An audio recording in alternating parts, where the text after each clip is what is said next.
Pred več kot letom dni smo se na prvo potepanje odpravili v koprsko zaledje v deželo Tartufov, v Belveduri na Bitante, kjer se v zapuščene hiše postopoma seli življenje, z njim pa tudi ponudbo obiskovalcem, ki zaidejo v te kraje. Jaz nadaljujem to tradicijo mojih dedov, to se pravi nadaljujem z proizvodnjo grozdja in vina. To stavbo delamo več kot 13 let, je pač bila vse za prikrit, smo sfuhirali. Načrtujemo tukaj narediti kantino normalno, to je že narejeno in še 4 apartmaje. Nadaljevali smo na ledinah na Idrijskem, kjer je življenje tudi skromno, vrednote pa še žive. Ta mlada generacija, jaz mislim, da je treba malo spodbujati, pa ni rečeno, da bo zmeraj vsega daskati danes, da se navadi kruh bolj spoštavati kot vrednoto. Glas ljudi iz krajev, v katere stopijo obiskovalci velikokrat le po naključju, je z našo rubriko postalo vabilo na izlet. Vabim vse, ki jih zanima, da si pridejo pogledati in vsi so dobrodošli. Dobrodošli v Movražu! Dobrodošli v Movražu! Zgodovina, narava in kulturna dediščina so pisale različne zgodbe. Slovensko Istro smo videli z zraka in z morja, odkrivali smo manj znane poti.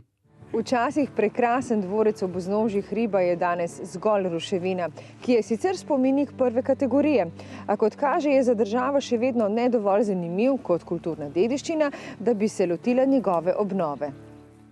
Z Krnskega pogorja se v dolino spuščajo številni divji potoki in hodurniki, padajo čez visoke stene in ustvarjajo številne slapove, kot sta Gregorčičev slap in Brinta. No in to je Brinta, ki pada v globino kar 104 metre in je 7. največji slap v Sloveniji. Seveda pa nas je zanimalo tudi, zakaj se pot imenuje pot po Slovskem hrbtu. Torej, gospod, zakaj se tako imenuje ta pot? Meje niso bile ovira. Najprej sem začel z avtobusi, potem sem se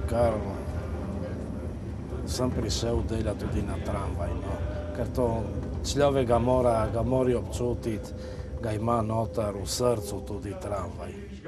Zgodb, ki bi jih želeli predstaviti in krajev, ki jih želimo videti, pa ne manjka. Za nami je 61 potepanj, tudi v kraje, ki jih je težko najti na turističnem zemljevidu. Za namige v prihodnje pa bomo veseli tudi vaših predlogov. Če poznate slikovit kraj ali zanimivo stvaritev narave, ki jo naša kamera še ni ujela, če ste zbiratelj ali imate zanimiv konjiček, ki bi ga radi delili z gledalci televizije Koper, nam pišite. Skupaj lahko ustvarimo vse več slik in barv Primorske.